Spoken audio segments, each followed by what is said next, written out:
Welcome back, folks. There's a look at the number 20 Dyson Racing SRP entry, Dorsey Schrader behind the wheel, and right behind him you see the number 27 entry, Freddie Lienhardt behind the wheel, and Dorsey just snuck underneath him and has now moved into the third spot. Lienhardt now back to fourth. They are separated very closely. I tell you, car, after that early spin we've documented a couple of times, the number 37 Banana Joe's Intersport entry of John Field, that car with Duncan Dayton behind the wheel now has moved not only into the top 5, but is only about 10 seconds or so adrift of Lienhardt. So very interesting. Let's go back now and take a look at the number 20. Watch what happened here. I mean, talk about getting squeezed. Dorsey, well, trying to get to the front, and that's going to happen. Now, he's not real happy about it. No, he's not happy at all. Don't blame him either. I mean, I know there's a lot of cars out there and there's a lot of traffic and everybody's got to be watching out, but I mean, you really have got to watch out. You know, these guys are going really fast. I was just going to say, that car must be about due for a pit stop. He was going kind of slow. You picked it out, and Calvin is on top of it.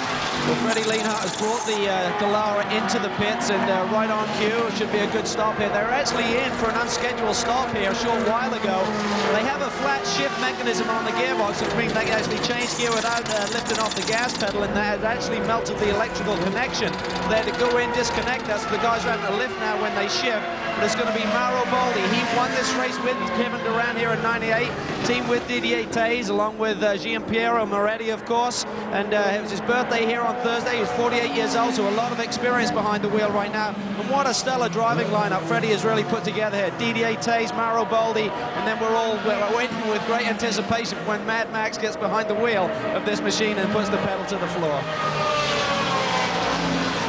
Bad time of the day to be getting into the car with that sun shining. Yeah. Very, very bad. As you come off NASCAR 4, all the way down the front straight, it's right in your eyes, and you suddenly dash into the shadow of this gigantic grandstand, so you have a tremendous light change as you go into turn 1. And then down the infield straight with that fast left-hand kink, it's right in your face, and then as you pull up onto the banking, which admittedly is only a slow corner, so you have 3 spots where the sun is really, really troublesome at this time of day. And it's not only where the sun is that you're looking into, it's the fact of trying to get your eyes to get accustomed to what's behind you. Oh, because you're studying through that light thinking, what can I see? And you glance at your mirrors and your eyes have got to adjust to what's behind you. You can see the shadow I was talking about under the grandstand here, which you suddenly plunge into. So your eyes are dilated, your pupils are shut right down as you come down the straight, and you go into this gloom under the grandstand. Huge light change.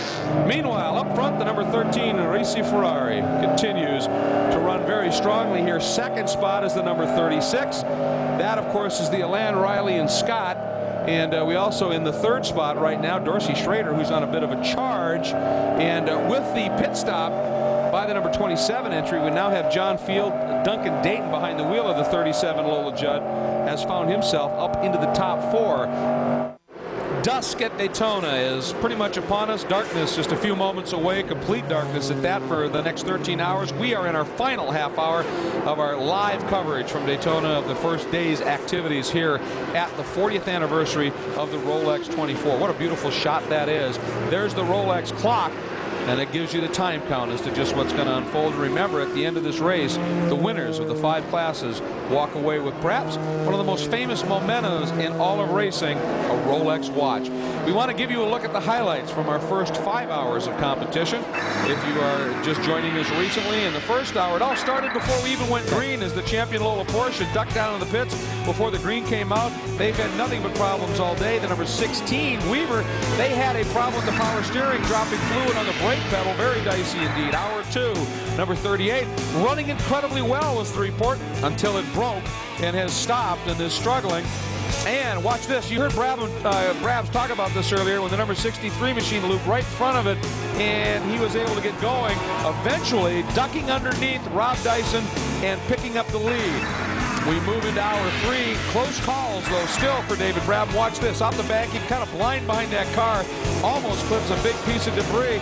Then, that's Scott Sharp, who almost gets squeezed to the wall as he was chasing Brabham in their battle. in the 4th hour. The leader in GT at the time, the number 57, that black and white machine. Big loop after he gets a little help from the 84 Porsche. Dorsey Schrader on board the number 20 Dyson entry gets squeezed to the grass. Did he like it? Little upset, old Dorse was. And then the 07, one of our SRP2 entries, egged over the chicane, tagged the wall. Long yellow came out for that one.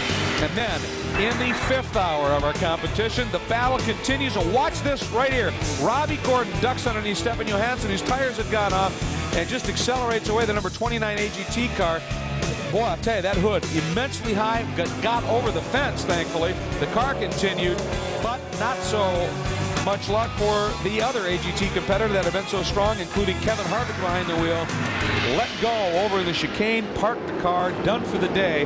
And as we come back now, this is your race leader, Jim Matthews, owner of the team, considered a gentleman driver, but I'll tell you what, this is one very, very quick gentleman doing an awesome job out there, continuing to lap in the lead.